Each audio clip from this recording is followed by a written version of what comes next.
doubt that they would make the shift from the Dogtra because it is a very, it's like, in my book, it's the best brand. Right. Trainers use the e-collar technology one because there's a bigger cut as a retailer. Also, e-collar technology is like, I could literally order one collar and they'll overnight it to me. Yeah. So I can I don't have to buy, I bought like $20,000 worth of Dogtra product because Dogtra charges for shipping. Okay. So they had a free shipping sale. So I was like, buy all this product. Right. So I had to do like a bigger purchase. So like when I first started my career, it didn't make sense to like invest in something. But now I have enough of a clientele base to kind of sell stuff. Yeah.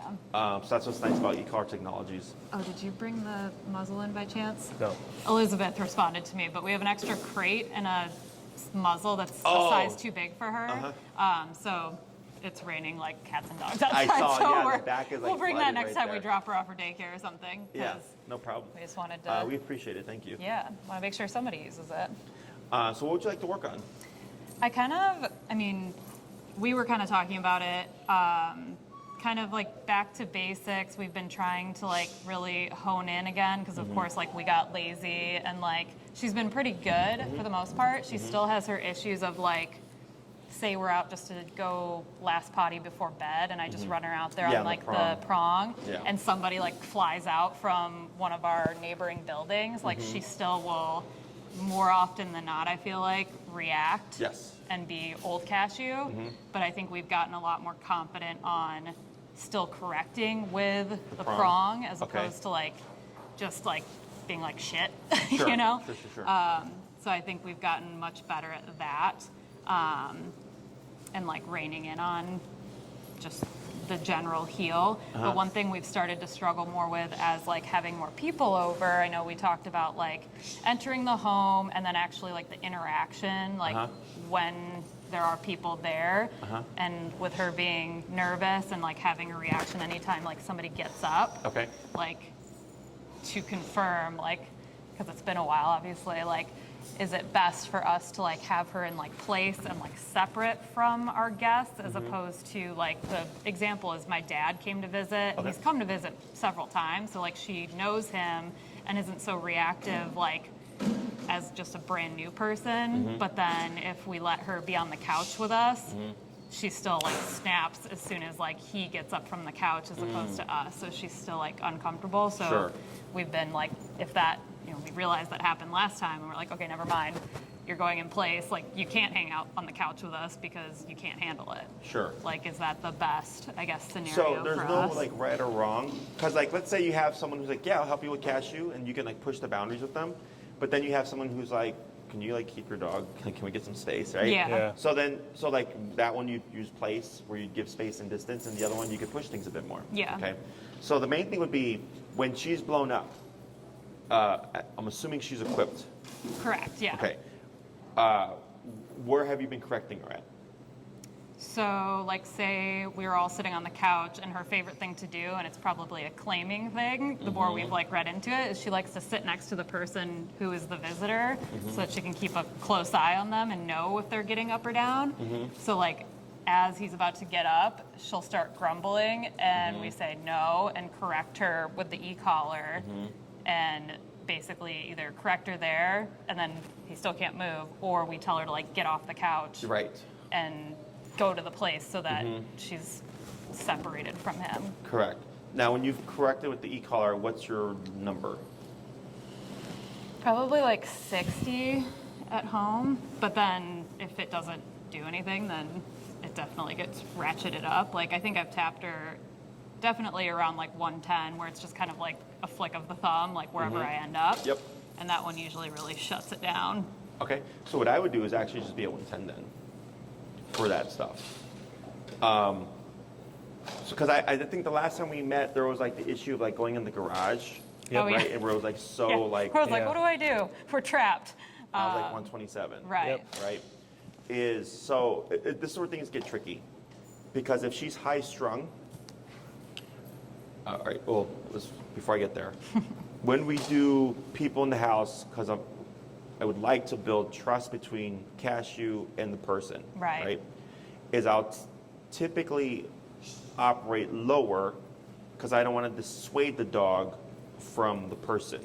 So if I just came in at 127 and was remoting it for that stuff, she'd be like, well, I want nothing to do with that person, right? But now it's going to get more complicated, okay? So if it's kind of like, you know what, Cash still blows up, let's make life easier, we just want her to just coexist, it doesn't matter anymore. I would just come in at 110, 127 for all that stuff to just, like you said, shut it down. Yeah. So, because she's not plotting this, so to speak. She's not thinking like, I'm going to make this person's visit like a living hell. You know, she's just naturally, like you said, they come in, they sit down, she goes in, right? I'm going to keep an eye on you. Yeah. Right. That's all instinctual. That's all reactionary. You're a guest in my house. I'm going to keep an eye on you. Right.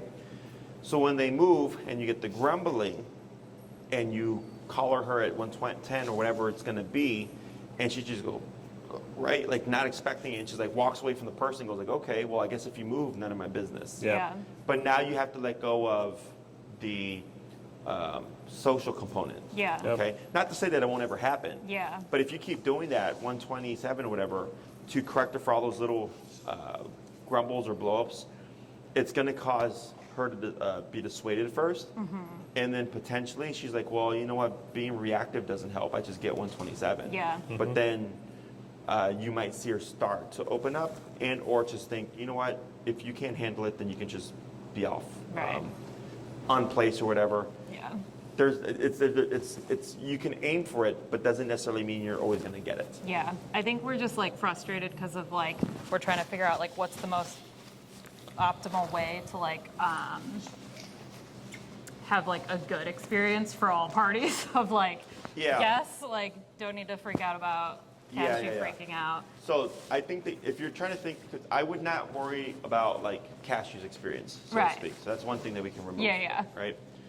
Is if you're, because if you do 60, 70, 80, 90, 100, 110, that's like 5 to 6 bumps. Yeah. That's 5 to 6 blow-ups, right, before you get to 110 and she finally just shuts it down. So if you feel like that's the frequency where it's just like not an argument, that's where I want to be at. Yeah. Okay, and that should make it easier because now it's like, okay, Cashew blew up twice instead of 8 times because I took out 6 of those 8 from having to bump it. The next time somebody comes over, maybe it's only 1 time. Yeah. And then she decides like, okay, it's 110 at the get-go. It's no longer 60, 70, 80, 90, 100, 110. I think that's something too, like, I know we talked about like the muscle memory that we're more apt to like just jump to that 110 now to like avoid the like, just like easing into it. To be like, because normally on a heel walk, the 55, 60 is fine. But then like we were talking about like in the home, like depending on the situation and depending on her like knowledge of the person, like if some of his friends that she is really drawn to or like has gotten to know, she doesn't need the 110. It's usually the people she hasn't gotten enough time in to like, I guess, feel comfortable with them. So we're trying to like find that right situation, right number. What's the frequency that you would use in that situation then? When you said where she's kind of used to them? Yeah, so I think the best experience was she's able to figure out the welcoming the guests, like receiving the guests, with her collar on. So I've had some near perfect sessions where collar was on the entire time, and then when I could tell she was kind of getting too intense, would put her in place, and I would tap her like mid 50s. But this is familiar people. So like that's like little corrections and like little things. And yeah, the only blow up situation which we intend to remove is when we're kind of like sitting, hanging out on the couch, and we would make the presumption that she's settled in, but then the second that the environment changes and someone gets up to go to the bathroom, that exposes her. So I think just having a pre-agreed upon structure is best. And I mean, place has worked for Cashew in terms of all of that, but at times, like, yeah, with her not being equipped is an issue. Obviously, we're not. I think we've made the agreement that when she doesn't have her e-collar on, we're not really able to shut her down or with all of that. So Like I it's think a prerequisite for guests is to have the e-collar. Yes. Obviously. I think that's best. And then I think, our last session was me asking about like over corrections. Oh, yeah.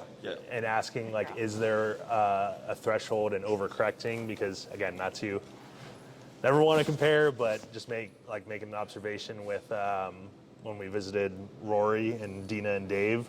Like Dave was like on the remote, and like I almost kind of felt that he was overcorrecting, like pressing Rory almost to the point where. Oh, okay. I'm trying to remember. I know. I know you. Yeah. I know how many dogs They you only see. did like 6 sessions. And Just that was like a 5 or dog 6 with months you. ago, yeah. And like I think with us, at times that we're maybe not correcting Cashew enough, and like sometimes she gets it, but other times, like in the car, too, with sort of the shutdown command, she would get like kind of the craziness. But I don't know. I guess what I'm trying to get to is finding the best balance to where we're getting the proper reaction from her, or call it counter reaction, to train her away from like the minor things, and then obviously the major is 120, if you will, kind of that mid balance. Because I think sometimes with Lauren and I, we're a little different in how we're correcting Cashew, so I don't want it to be a scenario where like I may be overcorrecting her, and then like it's like, is she thinking that there's different rules with Lauren versus me? Yeah, that happens. As a handler. Yeah. So I think just establishing that consistency and balance is best, because like with me and friends and stuff, it's been pretty successful, but I think in how protective Cashew is of Lauren, she's kind of has that like over the threshold moment easier. Like more often with me. More often reactive, and like even again, it's kind of subsided like when I get up from the couch and stuff, but she's gravitated, connected to Lauren a lot, and I think she feels that it's her job to protect her. Sure. Or like protect her space. Sure. So I think with all of that, we've definitely seen that the putting her off is the best practice versus like on the couch, because I think she gets too kind of freaked out about like the spatial type deal. So yeah, I think we're almost there, and we've learned a lot. But I guess with our move is setting up a good structure for when we get out there. Yeah, it's nice because you get like a reset, so to speak. Yeah. Right? So going to when you said if she's on the couch versus she's on her place, being less reactive, right? Yes. It's a very good observation. Yep. So remember, there's no, in my book, right or wrong. It's just what's going to work. Yeah. So I have a client right now whose dog bites the owner. Okay. And these are bites that can be very easily avoided. Yeah. Because the dog only bites the owner when she's on the couch, if she's slept on the bed with her overnight, and she tries to pet her. I believe and she's a resource guarder. Okay. Okay. So what makes this easy, so to speak, is if I know the dog's on the couch, don't pet the dog.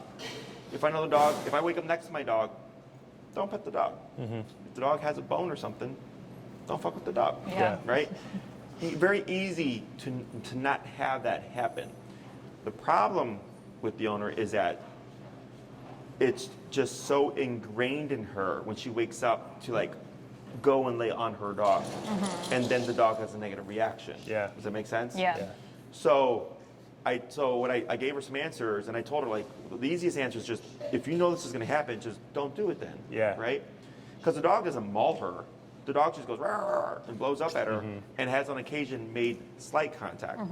I was like, so your dog. I was like, if your dog really wanted to like hurt you, it would have already. Right? Yeah. So I told her, let's say your dog's on the couch, and you would like to pet your dog on the couch. I wouldn't just go. I would call the dog off, place myself on the couch, call the dog in. Yeah. So that resets the situation because Yeah. because it's a resource guarder. Yeah. If the dog's already established, if I come in, I'm gonna get it. But when you remove them and put yourself and bring them in, Yep. they're being invited in as opposed to I've already established this as my space. Yeah, because like it's interesting with like I think sometimes we perceive that Cashew's like relaxed or something with guests over of like okay it's all good, and like sometimes we may like take her e-collar off as like she's relaxed and such, and then we find out no she's not relaxed, she was really just like kind of like waiting. Oh, sure. And then all of a sudden the get up happens and then it's like, okay, I'm like in the zone. Or sometimes she's like about to fall asleep and then like notices someone is getting up and then she wakes up and then like she's, Sure. in reaction zone. Yeah, so what I would do is when guests are over, Yeah. call her on. Yeah. Right? Because the call her on when guests come over is different for everybody. For some people, they need it the entire time. Other people, they need it for the first 15 minutes or so, and then they can remove it. And then others move completely past it. Yeah, Right? because we thought that Cashew was gravitating towards like 15 minutes. All right, it's all out of the way. Probably more like She's we good. need the collar the whole time. Yeah. Yeah. And it might even be, because remember, we can't make her unnervous, but we can help her handle her nervousness better. Yep. Right. Is, let's say she is settling, and you have the collar on, the person gets up and all that stuff, and she's completely chill. It's because the collar is there. The collar helps her stay, or should help her stay, more passive, because she knows threat of consequences there. Yeah. But as soon as that's off, she's like, now my nervousness is going to just kick in. Yeah. Right. Does that make sense? For sure. Yeah, 'cause we you- noticed that on the walks too. Like I was saying, like if she's just out on the prong collar to like go last potty or something, but if I put her e-collar on, like do the whole gear, then she's a little bit more like aware. Like it's apparent, or like that she knows that it's Yeah. on. Sure. And it's like even with like Andrea and Grant, I mean, granted it was pretty late, but like right when Grant was like about to say bye to Cashew, he kind of like got up like, Yeah. Yeah, he kind of spooked her. right. And then that was something in which I think the best practice is okay, like give her the command or like reset the situation and kind of remove her from it. Yeah. Because I think she felt like kind of backed in a corner, which was a bad example, but I guess in terms of us like preparing for potentially new people who in our last like training session, like again, going into the summer, people, oh my God, a dog. Right, and then like, yeah. that's, Yeah, we really haven't, like, we still haven't tried to go to, like, patios or anything. Yeah. I think we've just decided I that's remember the not, other, yes. yeah. that's just not in the cards unless it's, like, a giant field and, like, we go get our own food Yeah. and drinks. Like, then she could probably do that. She'd probably not be happy that one of us leaves. She still Yep. has an issue with that, too. Like, Okay. if we go out, like, this weekend was a great example. We went to go get coffee. I was walking Cashew, and I was like, oh, we'll just hang out at this park. You go get the coffee and come back. And Cashew was like, all like panicked that Steve left, and I was trying to like re-divert her and be like, okay, let's just do some heel practice or something so that you're like back in focus. Yeah. So like that brought her down, but then once he got back and we were just sitting, like obviously her like brain is going crazy because she just went from like, both of you are here, now you're gone, now you're back. Sure. And then for some reason she really doesn't seem to like older women, or like older men, people. old people Yeah, in general. She doesn't like. And so this group of ladies, I don't know if they were like in a book club or something, but we were sitting on benches, kind of like minding our own business. Cashew was seated, I think, or was she down? Like she was sitting she was down. sitting She with kind us. of looking at us, and you're kind of feeding her. But then, like as these ladies would get closer, I could just hear her like start grumbling, and those like were the low level taps to not like escalate her, because I think I told you we were at Yeah, that I one remember. patio where like I think I tapped her thinking like, oh, the 110 will shut her down, and it just like Made her worse. throttled her through the and that, roof, And that, and then- yeah, that happened to me too. When the one time I Eric came remember, over, yeah. and I was Yeah. tapping her high, and it it just made like her worse. turned it Yeah. up.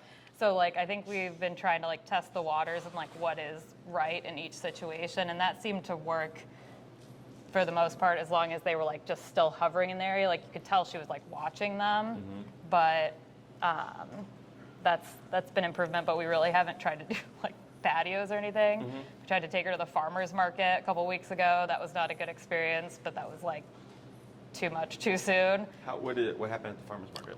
So it's a good memory of that. We, So we walked her through, and no big like stimuli, and then it all culminated with sort of the corner of the farmer's market where like with Lauren, she didn't really have any good areas, if you will, but she found the best area possible, which is like I was trying to like by separate side Cashew tree. and I from like, there was just like a lot going on, and Yeah. Steve was trying to buy something, and I'm like, okay, I don't feel comfortable being within like at least a 2-foot radius, because like I'm gonna be tight on her leash Yeah. to make sure she doesn't have space to like lunge if she decided to. Sure.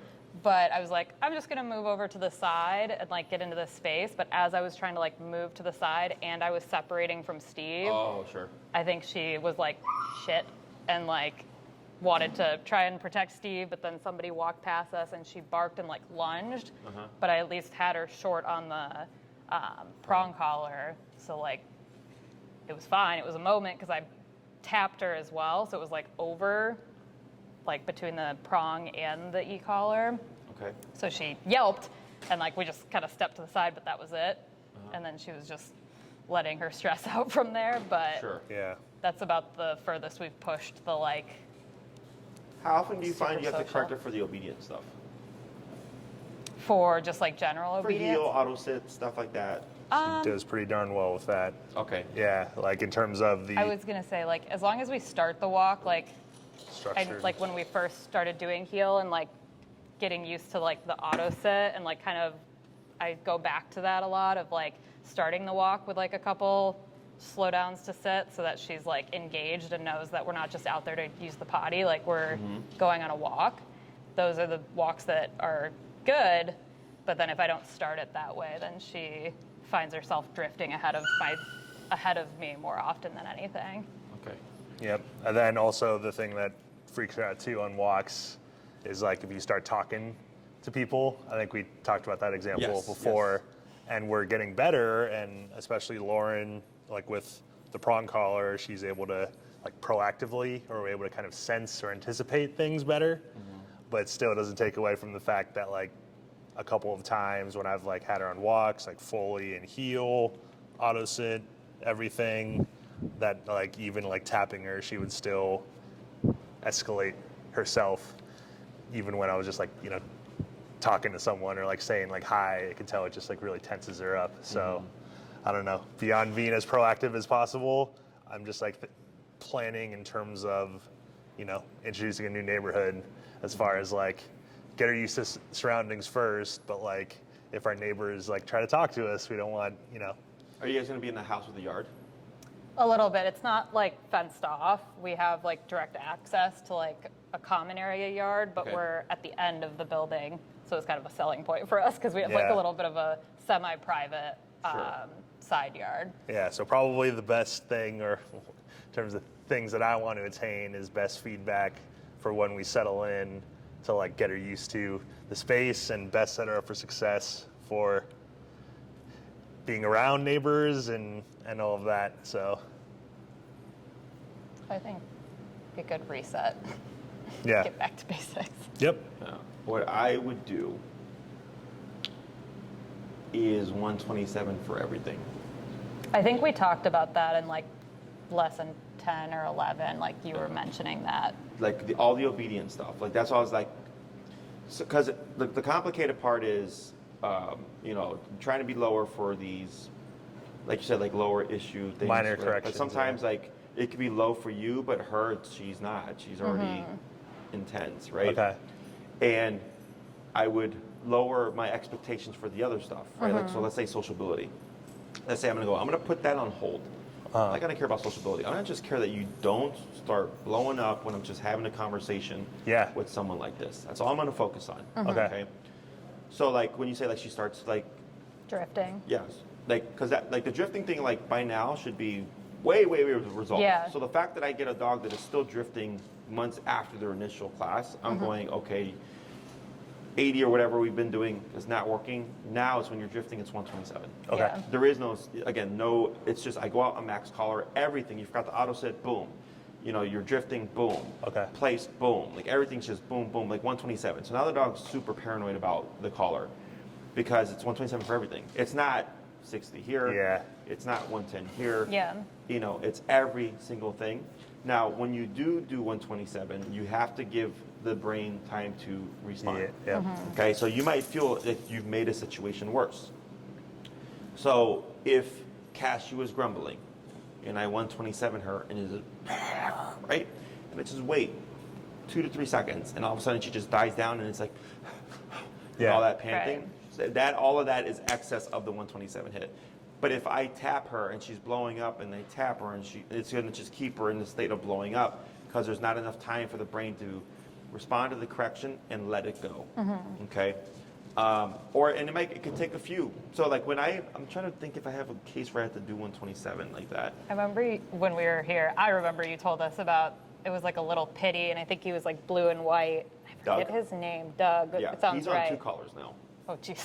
Yeah, because the issue is I saw them so infrequently, and then Enrique was doing home. We already got to the point where we're doing home sessions, and then she's like, "Yeah, it took like 5 minutes, but we finally got him to stop." And I'm like, "All right, 2 collars now." I was like, "Because we don't have 5 minutes if something happens with this dog. Yeah. You need to be able to stop that immediately." Yeah. Right. So we put him to 2 black additions, and then I saw her like 4 weeks ago for the in-home. We finally got him to like cave, but then the son got COVID. And then one Friday I wasn't because they live out in St. Charles. Oh, Yeah. okay. So it's a trek. Yeah. So like now I haven't seen him. Like, man, I'm like, we're gonna go back and it's gonna be a reset because we've not been able to do any work with the behavior. For sure. But yeah, for them it was. But he was obedience on stuff like everything, reactivity outside, not a problem. Yeah. It's just when he's with the mom and inside the home now. Okay. So we were able to resolve like a lot of the other stuff. Yeah. Because that's pretty much the exact opposite of Cashew. Like when we're in home with Cashew, other Like than exercise. sometimes me getting up from the couch or Cashew being kind of overly protective of Lauren. Other than that, like you said, to establish that reset or consistency in how we're doing things, because I can say both of us are not like 127 people, like to get super strict, if you will. 127 people. Or like we haven't been doing that as far as like So that has drawing not a been hard line. approached yet. Not really, no. No. Okay. I remember you like mentioned it and you were like, let me know how next Yeah. week is going or something. And we were like, we might want to visit. It was right around when I was asking about the whole garage situation. Sure, yeah. Because you were like, let's try it in this situation and then see what happens. And actually it did sort of happen the other day where I was actually coming in and somebody was coming out and like obviously can't see if somebody's behind the door. So like she came, I was like spooked too, but I stepped back with Cashew and I was like, okay, we're gonna like give some space, and I wasn't sure what I was at. And I think I must have been, at like a normal like 60 something. Tried to tap and I was like, this is not gonna work. And so I spun it and I was up in the hundreds, tapped her once and had the exact reaction of like what you were just describing of like, bah! And then a couple seconds and then she was like, okay, what just happened? Let the person walk by and was just like, whew, okay. Or in the car just now too. Or in the car. As another one. She was So grumbling we're at people getting coming even- out from trainings. Yeah. And so we were tapping her and I tapped her at like 80. Just a little grumble and like stopped, but then somebody else came out and she still grumbled. Yeah. So then I tapped her at like 110 or something and that stopped it. Yeah. So now it's all starting to come Now- together as far as maybe what we could revert to, not revert to, or perhaps with our reset, like. Yeah, I wouldn't even wait for the move. I would just start that process. Yeah. It sucks, right? Because obviously you love Cashew and all that stuff. Yeah. But you're just making your lives harder, Right. ultimately. Because Cashew doesn't have any kind of emotional, like, sorry guys, I just couldn't help it. Yeah. Like she's not going to feel guilty on that. Yeah. Yeah. She's not the first dog. She's not going to be the last dog. Yeah. Who's had to be a 127 dog or whatever. Yeah. Right. And this may just be her number, right? So like, what's going to happen is you're probably going to have a shitty 2 weeks to a month because you're just 127 for all this stuff, right? Yeah. Because you have now until you move, and then you have the move. And it usually takes dogs 2 weeks to 4 weeks to settle into a new environment. Yeah. So I had somebody who did a consult, had moved, and the dog wasn't reactive. So they didn't weird. follow through with training. Yeah. But then like a month later was like, hey, I need Jesse to come because my dog's reactivity came back. 'Cause he settled, So when I was like, talking yeah. to them, they're like, yeah, like I thought, the move fixed the problem. I was wrong. I'm like, nope, 2 weeks to a month for a dog Yeah. to find their place, and then you will find the old behaviors come back. Right. Okay? So ultimately what happens is, let's say you're at 127.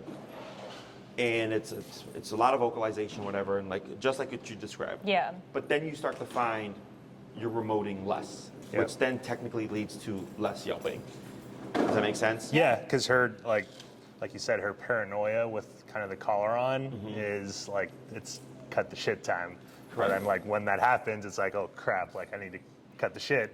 Correct. So I guess I'm thinking in terms of the scenarios like us with driving Cashew cross country to make things as least stressful as possible, to like have 127 and sort of, you know, expect her to react, but also be able to shut it down will make things easier versus like have a constant like we kind of calmed her down, but then she is still like on edge. Yeah, exactly. Yeah. You know, and then and it's discouraging. Yeah. Right? Because you're like, oh, she was doing so well. Or like she was doing so well at 60, but now it's like it's not working. And so it just kind of creates all this like emotional stuff. Right? Yeah. So I just told people 127, just get her done. Well, it's like black and white for us and her then too. It's not trying to find that like what number works. It's like, and that's why I was like, let go of all the other stuff. Like I'm not going to care about if she likes someone or not. I'm just going to care about that she does not harass them. She's not bullying them. She's not blowing up when they move, right? And then once that's done, and then you go like, man, it's been 2 weeks to a month, and like we've had this person and these persons come over, and the Cashew's been progressively way better. If she wants to open up, you'll see her open up. Okay, like it's because people ask like, well, how do I know? Yeah. And I'll tell them, your dog will treat the person entering the home like you enter the home. They start to get excited. Okay, and if you don't see that, and she's kind of like you know, doing her thing over here, then that's fine too. It's just not. Not her cup of tea. Right. I'm trying to remember if I had any newer cases that I had to do 127 with recently. Because like when she's in place, obviously an unacceptable behavior is if she starts growling at the guests when they come in, and that at that point is a tap of just correct. Cut it out. Cut the shit. Yeah. Because so even though she's on place, you're still disagreeing with the growling. Because she needs to be relaxed or like passive. She shouldn't be. She shouldn't passive. There we go. That was the word that I was looking for. Yeah. Because I think at times she is like anxious in place, or like. And you can correct that too, by the way. Even when here's another example that I thought of, packing up, we put her, you know, in place, and we literally just went into the bedroom and she started barking. But she wasn't equipped or anything because you can't see us. Yeah. And like that is another thing of like kind of making our lives harder. Of like, oh no, like we need to. She needs to see us at all times. Oh, so sure. Would that be another behavior that we should be? Or like, you know, if she's got Cashew and you walk away to go grab coffee or something, you know. But I always suggest that people just go into these things knowing it's going to be shitty. Yeah. Because then if it's better, like you can only go up from shitty. You can only go up from shitty. You can't get less. Yeah. You know. Because I mean, like it's the same thing as if I was a handler and Lauren, you know, were to head out for coffee. I do the same thing of like, like Cashew's like stressed out, like we just walk her around and like try to calm her down versus like redirect. So it's not like helping to ease her in; it's just making her calm down. Yeah. So if I show up and like if she was on to be on edge, it'd just be like 127. Yeah. Like because for us for a human, if they're being anxious, we would like talk to them and like give them words of encouragement and all that, right, to help them. Whereas dogs don't do that. Yeah. Like another dog would just come in and go like, stop being that anxious, and just like bite them. Yeah. You know. And I actually just remembered I do have a case like Cashew right now, but she's only on we just had her 4th class. Yeah. But I already in my head on class 2 was like, this is going to be a 127. Yeah. Dog. Yeah. Yeah. I went back and watched our first referral video earlier this afternoon. I was like, holy shit. The nostalgia. So nostalgia. Yeah. But no, I mean, overall, she really has improved a ton from that day. Yeah. It's just like closing the gap on those like one-off situations that I think would be corrected or wouldn't happen necessarily if we were going to the 127. So like we've already tried the in-betweens. Like correcting that 10 to 20%, whereas we've kind of closed the gap, whereas before she may have been like 40%. Like, right. This is tough. What the heck do we do? Maybe even 50% at times. And that's what's harder about that last bit. That last bit, yep, exactly. Because it's either for the dog, like very meaningful. Or it's so infrequent. Yeah. That's why we need the higher power. Yeah. Because if it's like, oh, Jesse, the dog's so much better, but every now and then there's just that random act of reactivity. I go 127 because you can't plan. It's like you just got to catch it when it happens. Yeah. And I don't want to waste time with this. I was going to say, and half the time that's where we're at anyways, it is so infrequent that we are at like our casual heel tap level, but both of us know right then that we're like already spinning it. So to your point, like wasting the time of spinning it as opposed to just being at 127. Yes. Yep. And with your obedience stuff at this point in your journey with Cashew, I really would not expect any corrections for obedience. So if you're feeling like, there's the occasional tap, 127. Yeah. Okay. And then you're going to find like obedience is always the fastest thing that's going to recover because she already knows what to do. Yeah. Is it important enough for her to do it? Yeah. Is the big thing. For sure. Now with the heel, remember if she's venturing forward, you still always have to pivot her and tap. But what you should find is after that 127 hit, it's like black and white, night and day. Oh, she respected that correction. Yeah. Okay. Yeah, and that's why that brings up another point with, I guess, with having the prong collar as well as, now we're in kind of 127 mode. Would we ever, or like, I guess what I'm trying to get at is using the prong collar while we have the remote. Is it just, it's all remote, no prong collar? Yeah. In terms of that balance? Preferably. Okay. I would do all remote, and I would just be ready for, I mean, if you've done 110 already and you've not had it, I don't think it should happen. But like a redirect, have we talked about redirect?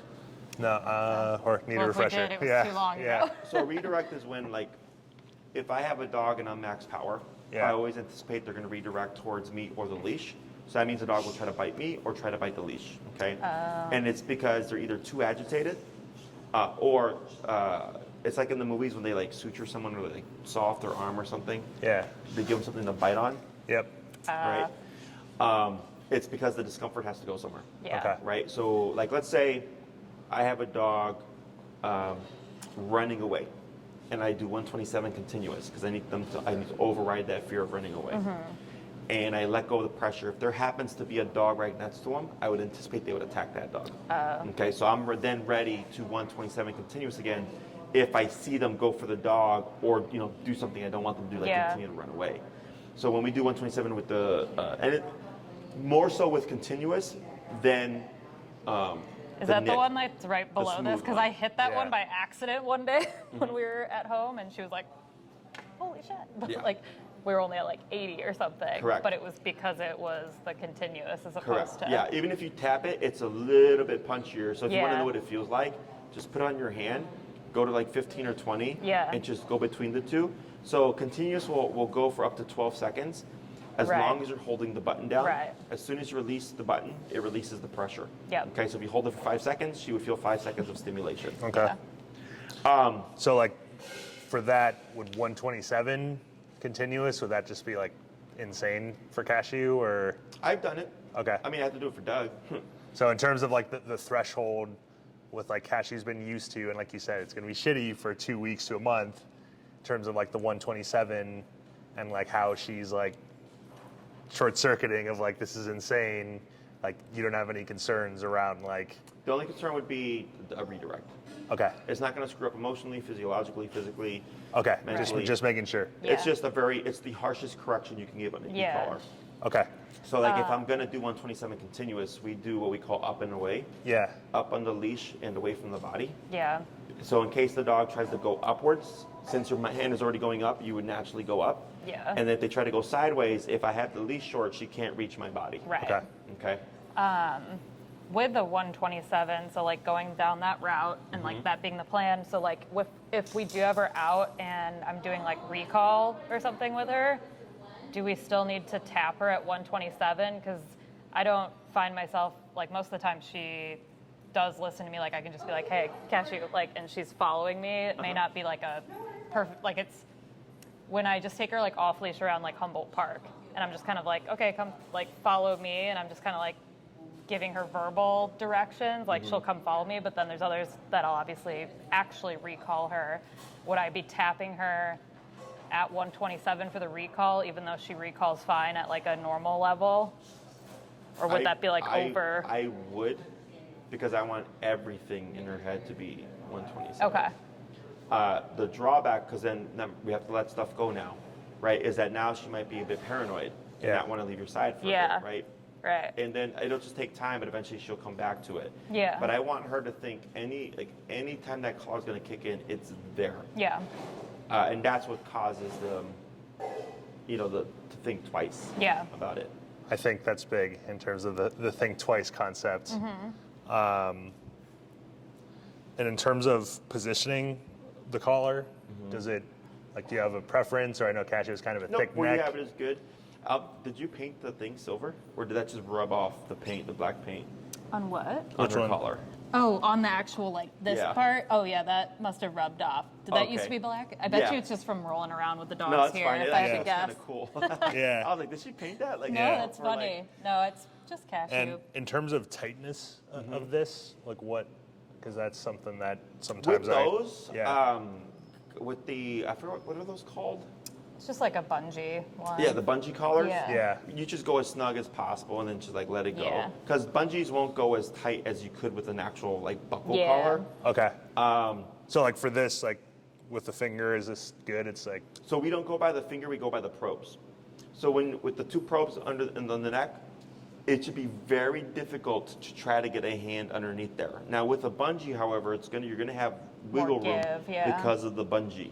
Okay, so test how tight it is on her. Correct. Okay. So I never figured out like what's tight enough, what's not tight. Yeah, with a dog like Cashew, because she's got such a short coat, you should be perfectly fine. Like I look at it here and I go, yeah, that should be fine. Okay. Okay, especially when you're up in that range. She's not like a husky with a bunch of fur to get through, or that German Shepherd over there. Like, yeah. There to, like, you have to have it snug. Yeah, when we get shorter coated breeds, it's easier. Okay. Or like, because sometimes I'm concerned that I'm putting it on too tight.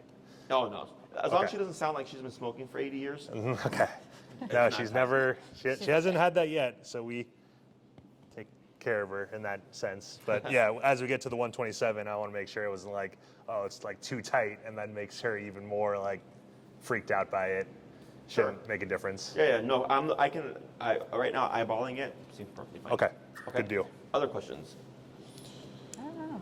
I think one thing we'd like to get to, obviously, the one-offs, like, I mean, we obviously want to be able to do off-leash stuff with her, like when we're out there, and like certain trails will let you have your dog off-leash versus like, I think majority of the time we're going to have her on-leash. I think we're just going to be like really working on perfecting the heel so that she can be on the trails with us and not freak out at other hikers. I think other questions. Cross-country road trips, in terms of the procedure, is like when we put her in the back seat, is that... Does she get anxious in the car at all, or is she just, unless there's like people, Not is she really. fine? Other than when we're parked and people are approaching but like the if we're car. on the highway, she's not like panicking. So like, is there a good way, like, should we do like place in the back seat, or like? I mean, if it's both of you in the car and one person can reinforce everything, then yes. Okay. Now, if you're gonna do something like keeping her, like if you're gonna do a place, I would suggest using your leash to tether her, so it limits how much range of motion she's gonna have. Because technically speaking, you'd already be at 127. Right? She needs to be because like what I'm envisioning is like a nice passive Cashew that, even though it's a lot of new scenery, that she's not like on edge, like getting out of the car or something, or like if we need to take her out to go to the bathroom at like a gas station and like someone comes out of the bathroom or something like that. Correct. Like, we're setting ourselves up for success there. Correct. You can correct, if you see something and you're like, should I correct this? You probably should. Probably. Okay. Okay, because that's usually if someone's, it's your instinct going like, there's something here, I don't know how I feel about it. Okay. So I tell everybody, I would just correct it because that's you recognizing something. Yep. Okay.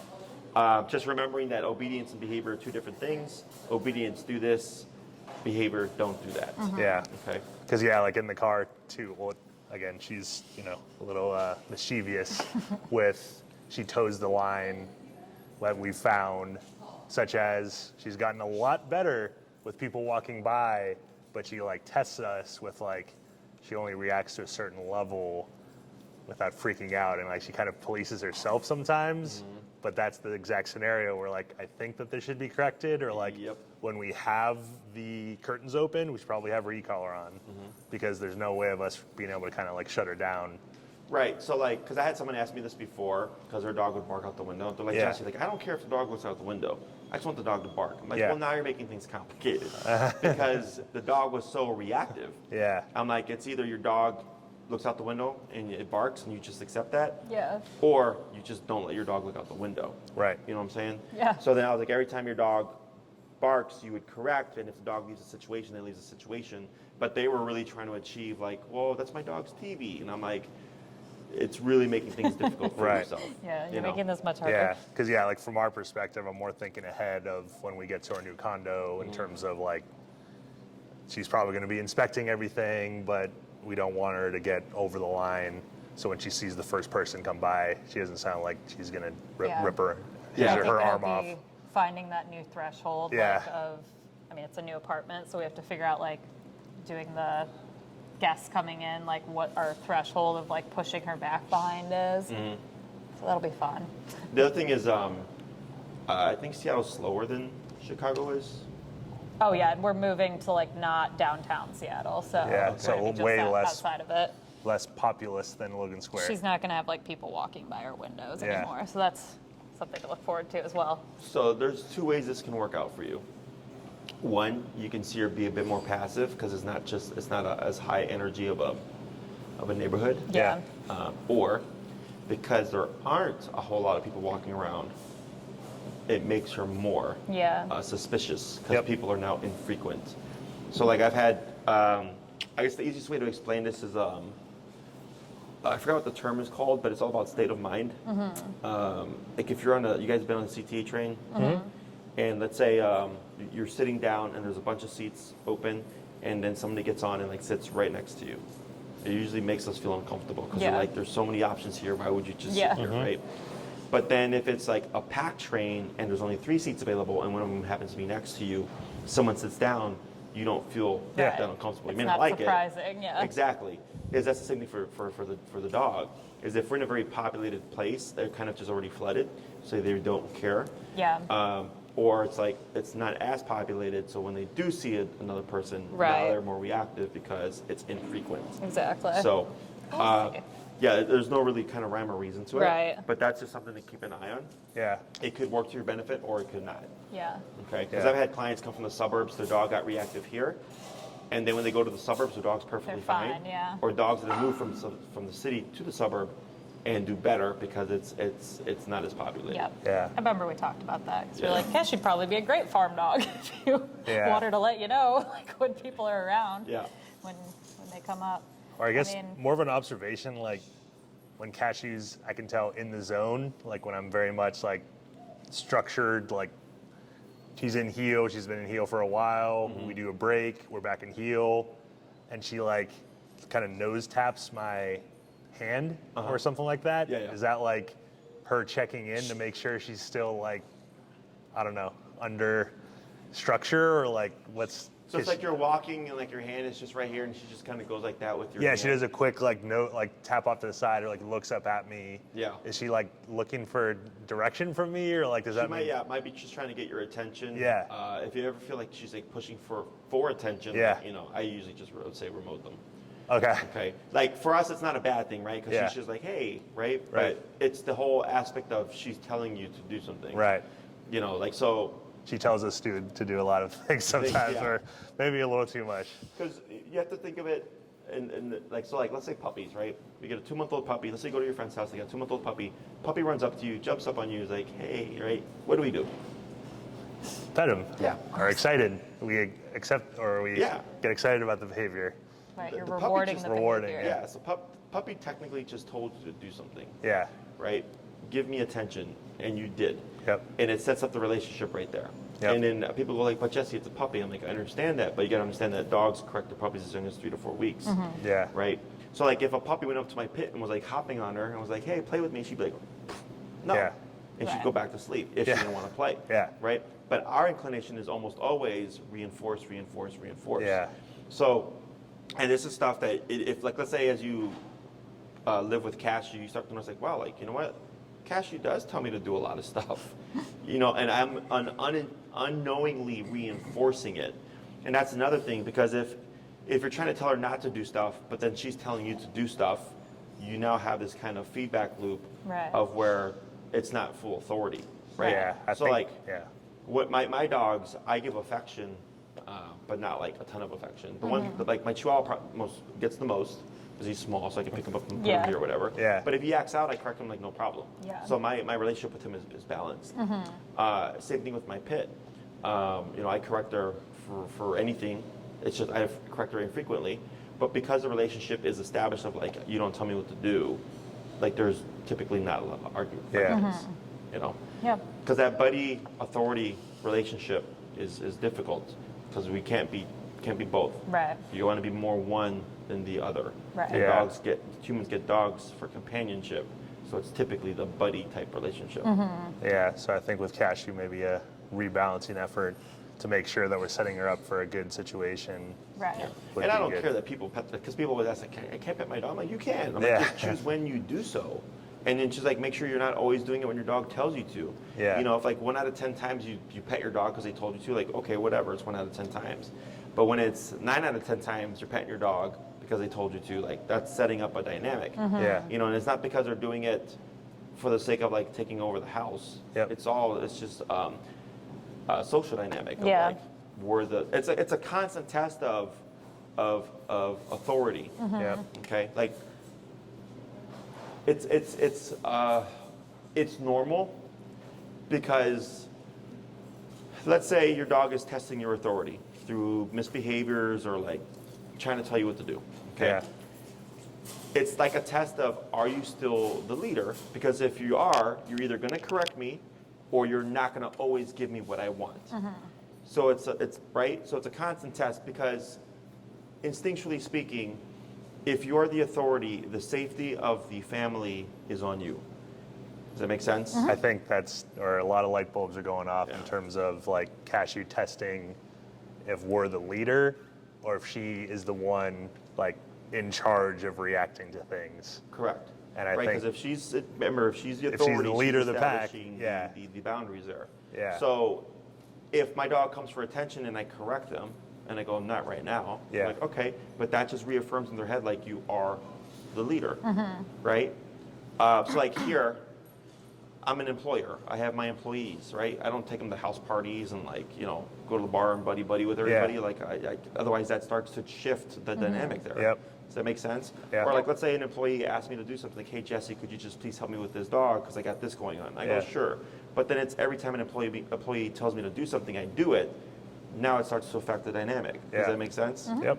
So I'm not saying that it's always black and white concrete because there's always gray area. Yeah. But it's just realizing that stuff, right? Yep. And this is, not, again, it's just all instinctual stuff. Okay, so if you're always consistent, then it just keeps her in the same place. But as soon as it's like you guys said, like we were strict, and then we got a little bit lax, and then we're strict again, right? Now it's just a little bit of a shift. Right. So for me, if I had, the other dogs that I've had to put to 127, I've told the client, just keep it there. Yeah. Like you're going to see progress. Your instinct's going to be, let's go back down to 80. Then you're going to digress, and then what happens is people get stuck because they made great progress with 127. They go to 80. It holds for a bit. Yeah. It starts to regress, and they kind of forget about going back to 127. Okay, it happens a lot. Yeah. I had a dog name is Psylocke, super reactive pity. They were one of my clients that were having a bit of a trouble for a bit, and I just came and go 127. And we went for a walk around the park at 127. It was like 3 or 4 taps, and the dog did great for the rest of the walk. Yeah. And I told the owner the same thing. I'm like, your inclination is going to be to go lower, and they actually did because they were at 90. Then they brought it down to 60. So then we went to 127. I said, whatever you do, don't go bring this down. Yeah. You're going to want to, but don't do it. Otherwise, you're just going to make your life harder. Yeah. Yep. Okay? Because it just keeps it consistent for her. And again, she's not going to want to, Yeah. hopefully not want to test Right. that boundary. Right. And like from my perspective, in terms of getting to a place where we kind of set the standard at 127 to kind of enable that she could cut the shit about when we were like trying to talk to people that she's not going to like, I'm the leader and like, I want to attack. Right. Then she's Person- controlling the situation Yeah. too. Yeah. I think that's a big thing for us when we transition out there, just have that consistency. Well, and like you said, start now. Yeah, start now. So we're not like trying to start her there and have kind of a bad first go at it when she's out there because there's only one first impression for Cashew and don't want to establish a bad precedent. So, I mean, I guess we could practice right now. I feel like that's all the issues. yeah, the talking. practice. Yeah, go ahead and get up. Ooh, come on, Cashew, you've been relaxing the Go whole ahead and time. tap the collar. What's up? Tap out your collar. Tap the collar. 127. Oh, did you say that? Cap. Like Tap. go to Mac Oh, I was cap the why collar. would I tap her right now? And I was Yeah. like, No. okay.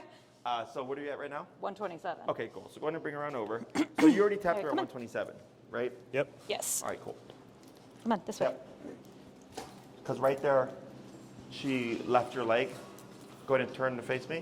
Go ahead and keep it nice and relaxed and give a little bit more slack here. Okay. So right now I saw about 4 opportunities to go on that collar, just with you walking. Okay. Now I know you hadn't put her in the heel yet. I don't think you were just kind of moving. Nope. Just trying to get around her. Yeah. But you can correct for anything. yeah. Okay. So if I see the dog get a little bit out of place, I'm going to correct you for that too, right? Because I want her to be much more concerned about the consequence than anything else going on. Okay. So here, you can already see. I think she's starting to shake right here. Right? Yeah. So go ahead and just cue the heel and walk forward. Heel. Right, so you can already see the energy. Go ahead and slow turn. Go ahead and slow to a stop. Right there. So do you see how she was walking? Oh. How was she walking? Passively. And what else? Well, Concerned or paranoid. Paranoid. Yes, Paranoid that both. she's going to get tapped. Ding, ding, ding. Yeah. All Right. correct. Passive, paranoid, and concerned. Yeah. Okay? Because 127 from the get-go. So when you started walking, she was like this. Yeah. Right? Like, what did I do Right. to Just get waiting. to 127? Okay? Hey. Hi. Tap. Hi. Tap. Yep. Wait a sec. Right there. And then keep your arm to your side like you had it. Like that. Good. Okay? So you don't adjust to her. You're always just like this. Right? So here, you got 2 taps at 127.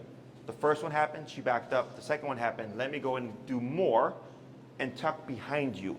Yeah. The avoidance. Yes, right? And now look how much more she's shaking. Okay? It's okay? Yeah. I know. This is the part that you said is going to be the Yes, bad it's the part. hard part, right? So here, but e-collar should never feel like an argument. If it feels like an argument, we're probably too low. Okay. Yeah. Now, also think of this.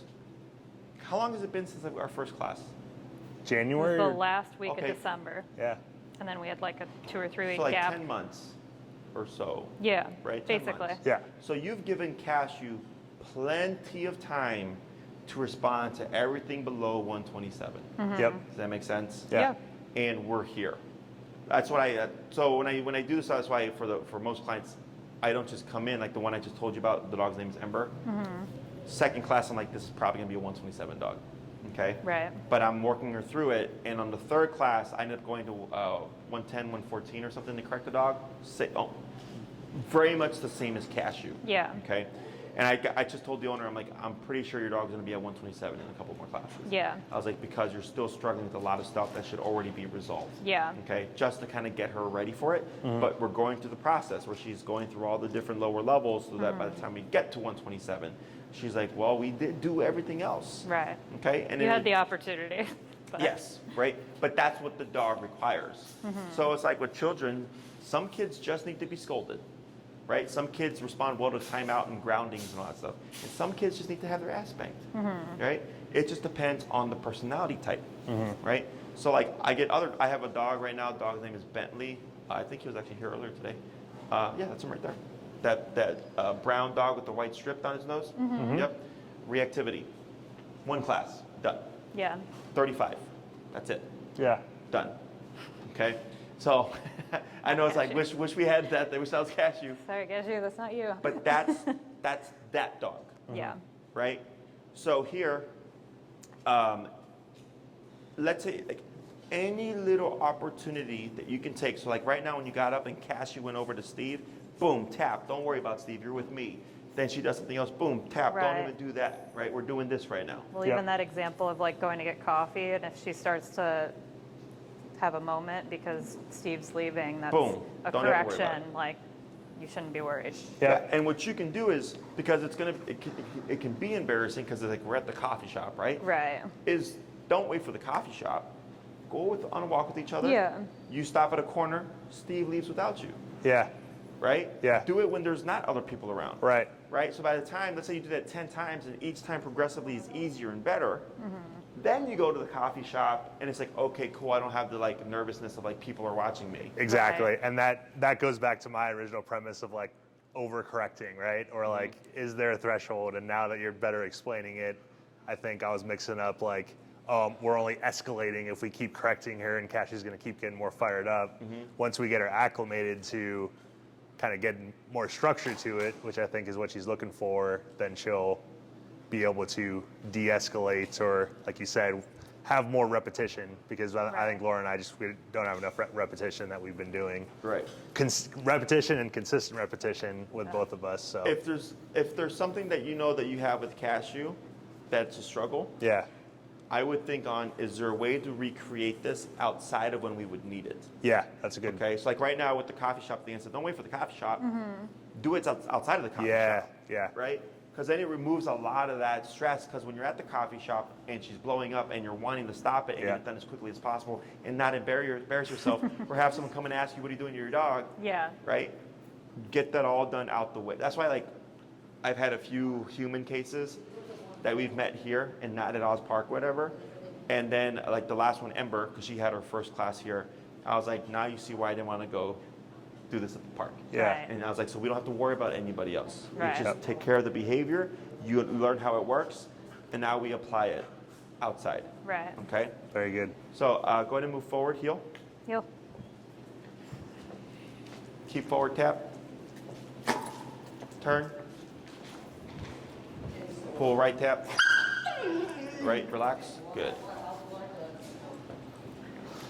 Keep relaxed, turn, tap.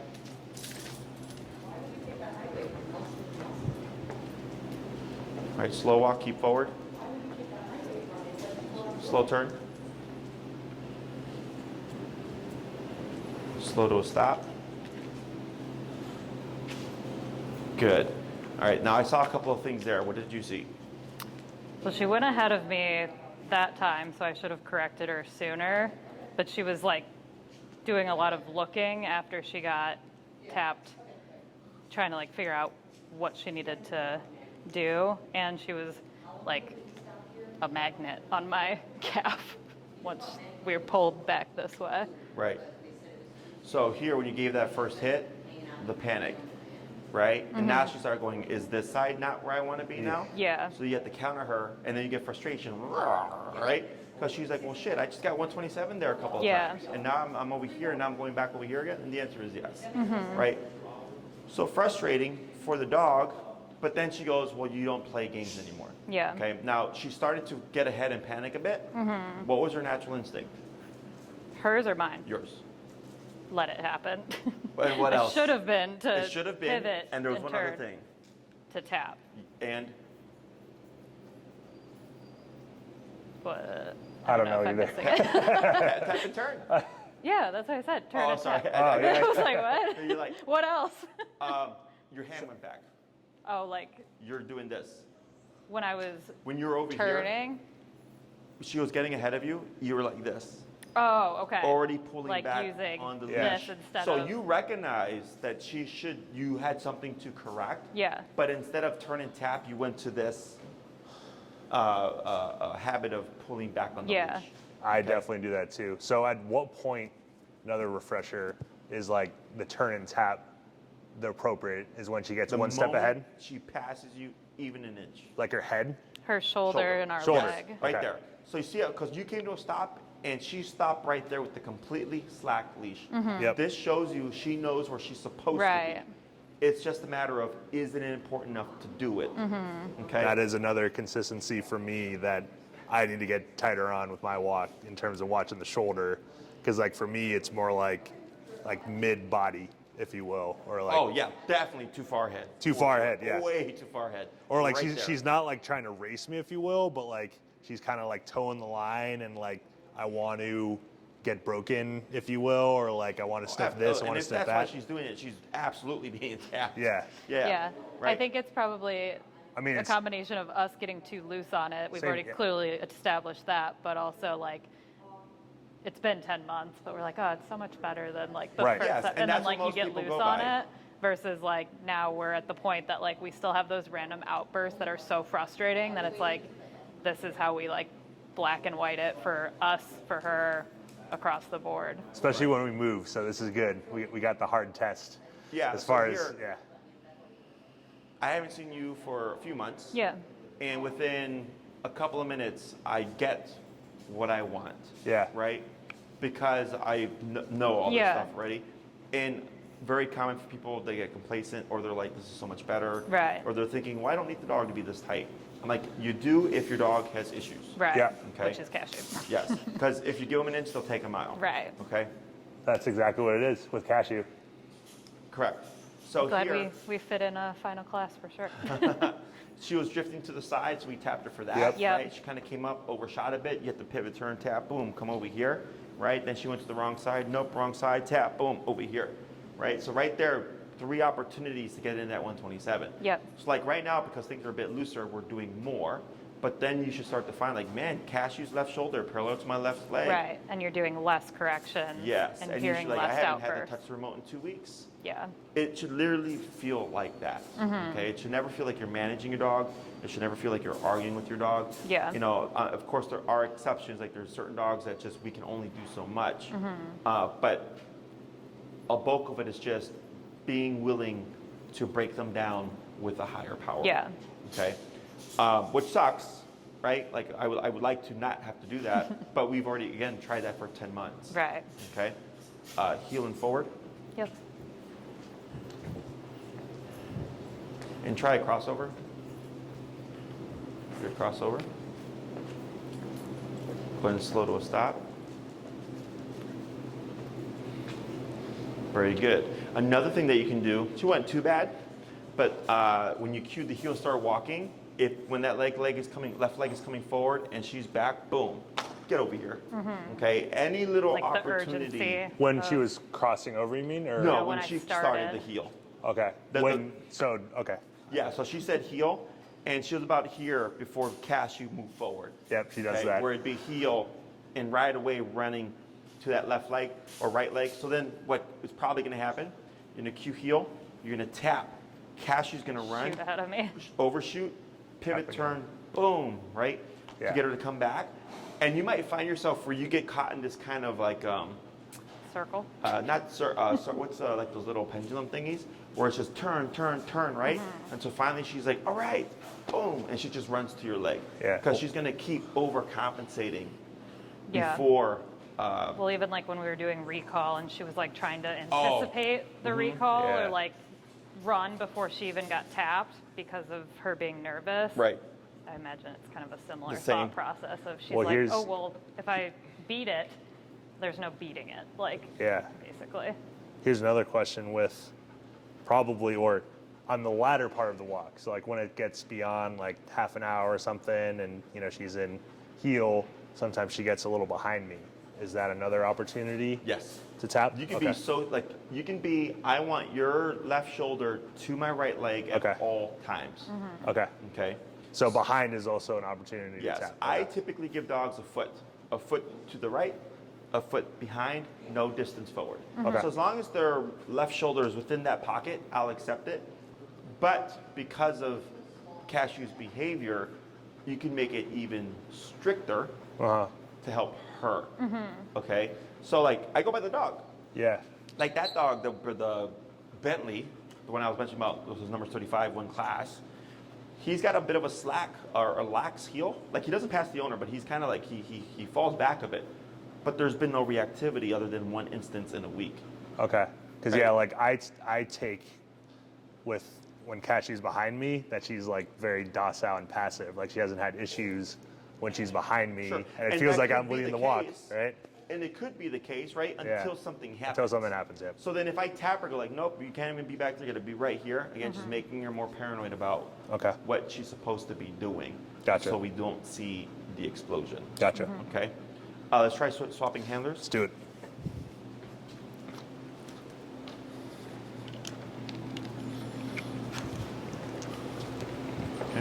And same concept, we're just gonna do the heel, and we're gonna keep it about back and forth right here, okay? Okay. Heel.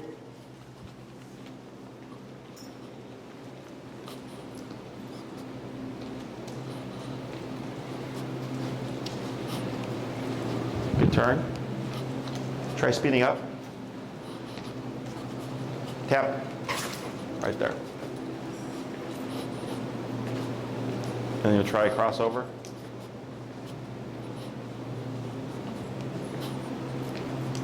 Now slow to a stop right there. Okay. Heel. Now here, because she crossed you a bit, this is because she's getting paranoid. Yeah. Okay, this is okay. When you cue your heel, you're going to have to start with your left leg because you see how her head's crossed to your left leg there? If you did heel right leg, it would push her this way. Okay. Okay, so since she's that far ahead of you, you're going to cue heel and you're going to pop forward with the left leg to push her to the right. Okay. Okay? And then in terms of correcting her, like, is that another thing? I could tell she was in the process of sitting, but you said it was like a second that she gets to sit. Like, Right, it like should you be can- immediate sit. Correct. Okay. So then, like, let's say this here.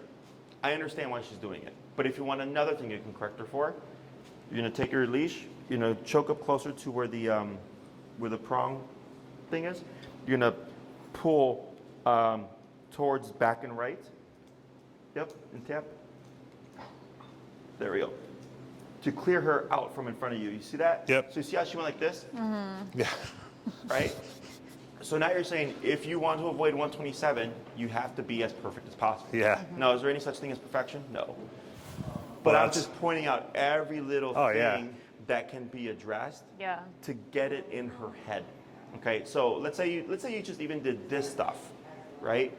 And then you go, man, when we went to Starbucks and like Steve went to go get the coffee, whatever, she didn't do anything. Yeah. Or like when I had that conversation with the guy at the window Yep. for 5 minutes, she never escalated because of everything that you're doing outside of the problem. Yep. That at makes the sense. higher power, Yeah. right? Because we typically think, and not that it's wrong, it is lower generally for obedience, higher for behavior. But then when we get these kind of inconsistencies or struggles, I go, all right, well then everything's going to just be max power, Right. Yeah. right? So if you really You've don't given want to us screw no up, choice, basically. yeah, Yeah. Because like you mentioned about giving in, she'll take a mile. Like that's the thing with me where it's supposed to be 80% in heel, like 20% BREAK, right? And I think that's one thing with like, oh, it looks like she wants to sniff, I'll just let her go. yeah, for versus, sure. Yeah, can't do that, no. I was like, I usually do like, all right, let's stop first and then let her go. That's what what I I've would been- do Yeah. when walking, she looks like she wants to sniff, 127, Okay. right? And I keep it moving. Or right? I got another one. Squirrels too. She's taken a liking to squirrels in terms of properly doing that. Like we've been doing leave it, and she's been somewhat Right. receptive She to doesn't it, like lunge at them, but she's clearly watching them. The and like squirrels. gets locked in on them. So that's another. Don't even worry about the squirrels. Yeah. Okay? And not to say that she can't chase them. Right. When you give her permission, absolutely. Yeah. But you could make looking at squirrels permission-based too. Like, Yeah. Right. So like my dogs, it's like a secondary break. So they'll be loose and running around, and if they see squirrels, they need to be given another Yeah. release Yeah. to actually Like an go chase. okay. And that's another for us, like to tighten it up. Like that's another big thing. So like if there's a squirrel over there and she's looking at it but still with me, like 1 second, 2 seconds, Right away. no looking. Yeah. Don't worry about it. Yeah. Okay, unless you're in break, don't worry about it. Okay. Because like that's another looseness. We're like, oh, she's in heel, she's right next to me, and looking at the squirrel, let it pass, and then she keeps going. Like she Yeah. doesn't like stop or anything, but she's still like locked in on it. That's another opportunity to correct. Yes, Okay. Everything. Okay. Got it. So you're gonna feel like the main dictator for a bit. Right. Yeah. Okay. And then I see how does this impact her, impact Everything her behavior. else, yeah. Okay. And if it's like, wow, like this has made a big change. Yep. I go, there you go. Yeah. It's working, right? Mm-hmm. But don't get fooled. She's doing better because it is 127. Yeah. Yep. Okay. The hardest part will always be the knock and people entering because that is something that deals with the home. Yeah. Okay. But if she's used to getting 127 for all these little things and then you apply it there, it should be very much easier. Yeah. Okay. What about with our side yard and backyard? letting her explore and like get acclimated versus like structuring or setting boundaries of like where's okay and not okay, because there's some like kind of almost shared area, like there's not a fence area in our backyard. So like trying to get her properly like introduced without making it seem like it's her territory. Is that something that we should keep her on leash and take her around? If you're doing, the only way, so like let's say you're in the yard and someone enters with their dog in the yard, she's probably gonna be territorial, right? Because of, like she's already been established. Yeah. But then if you flipped it and the dog was already in the yard and then you brought Cashew in, because it's reversed now. Yeah. Right? You may not see it. Okay. So with all this, if you're in the yard and you see her go into that mindset and you correct her, it should just get it in right away. Okay. Like let's say she's in the yard like sniffing and she's on the leash, and then she like if somebody enters with their dog into the yard and she like flips out and you like 127 her, it's kind of like a garage scenario. Like she's gonna learn like, okay, the dog can enter the space and I just can't have anything to do with it. But we cannot make her like the interaction. We can just get her to not blow up when that context happens. Okay. I mean, she doesn't have, at least that we've ever seen, she doesn't have problems with dogs, so I'm not too concerned about that.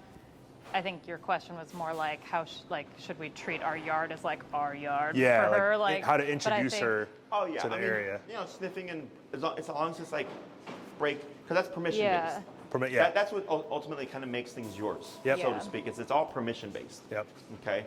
So like when I work with my dogs with separation anxiety and like puppies and stuff, I'll tell them like the dog exiting the kennel is a privilege. Okay, but for most people it's like a right for the dog to be able to exit the kennel. I don't know, but if I open the gate, doesn't mean the dog's gonna come out. Yeah. I'll tell them if they can come out. Yep. But that sets up the relationship. But if the dog's like, as soon as you open that gate, I'm free to go, that's where a lot of issues come from. You know, so if you apply that to a human, it sounds terrible, but we're not dealing with humans, it's a dog. But everything, I tell everybody, everything that you do for your dog is a privilege. The fact that you give her bones or treats, her food, the vet visits, the roof over her head, it's all things that are their privileges. Yeah. So I just make the dogs work for it. Yeah. Whereas most people tend to treat it as like mi casa es su casa. Right. You know. Yeah, and I think that's a big thing with her, once again, in saying when she's in the zone and attentive, like she can be very good, but she constantly tests both of us in towing the line of what are my boundaries, or like, am I the leader, or is Lauren and I the leader of the situation?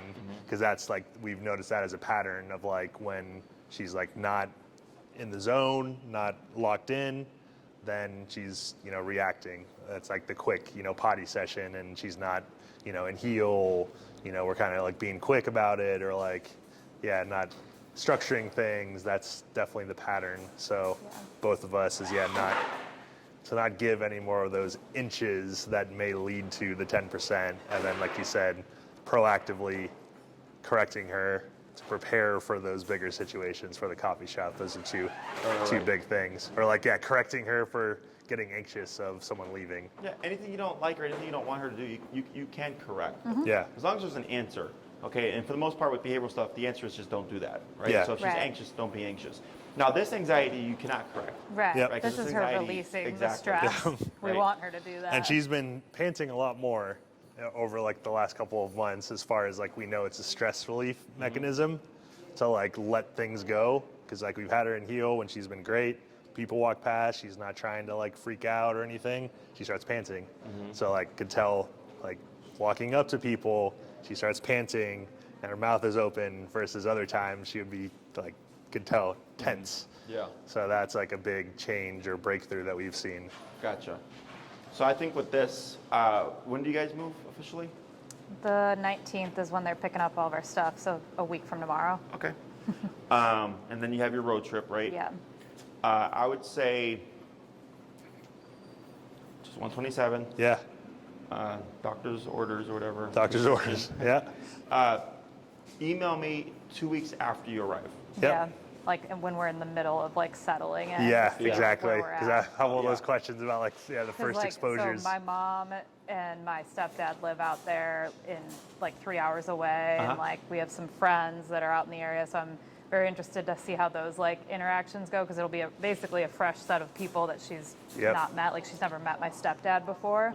So like starting from basics on that is like we want to set on the right foot of like, hey Dan, my stepdad, here's my dog, she's insane, but we have a structure. We have a structure. Like, don't be worried. Like he likes dogs, but that's the other thing is like the stigma attached to it and like the frustration, obviously, of like we know Cashew isn't going to be like the happy-go-lucky like hello everyone, like welcome. So we're just trying to like make sure that we have the best mindset and like practice in place of like, here's how we're gonna have people over, because we don't want her to be the determining factor of like having friends. Having friends or talking to meeting neighbors or anything like, oh, they're the weird people who don't talk to you and walk away every time. Making sure that we've got those foundational things in place, and I really think the 127 is going to do a lot, because it's gonna improve our walks, but it's gonna translate to the indoor stuff. Definitely.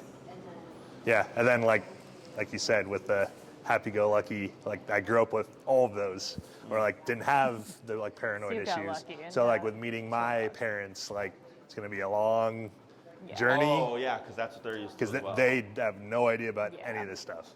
So that's like gonna be the next, call it, big step. But exactly, in preparing for, such as relatives, friends, like don't want to make it so that Cashew is, I don't want to say controlling the evening, but like you said, to not worry about Cashew's experience or when I said like the best interaction for all parties, it's like don't care about Cashew's party. We're talking about like the actual humans here. Correct. Because like Cashew is the one who's like at times kind of like controlling things when she shouldn't. Where like we need to have better like practices to shut it down. So. No, by just removing the whole like she's gonna be stressed, she's not gonna like it, she's gonna just be corrected a lot, or at max power. It just removes a lot of just the thought process and just allows you to just focus on the coexistence. And then, you know, if it's in there, you'll again start to see her like be happy that they're over and stuff like that. But just because she is, if that does happen, does not mean that they can just be like, oh my God, you like me. Because that happens, and then the dog blows up, and they're like, oh my God, but she was so happy to see me. I'm like, it doesn't matter, she's still nervous. Okay? Exactly. So 2 weeks after you arrive and you feel like you've settled in, shoot me an email. You always have my technical support, whether it's a month from now, a year from now, 10 years from now. I'm happy to answer any questions. So you can shoot me an email. And then once you find some people, you can send that to me in an email as well. And I'll give them a look and say, I think they look pretty legit. And then safe travels. Thanks. This is a great crash course or reset course. Review. Reminder. Exactly. Reminder course. The review session before the final. Oh, definitely. I think I've got everything. Oh, she's here? Right. How long ago was she here for?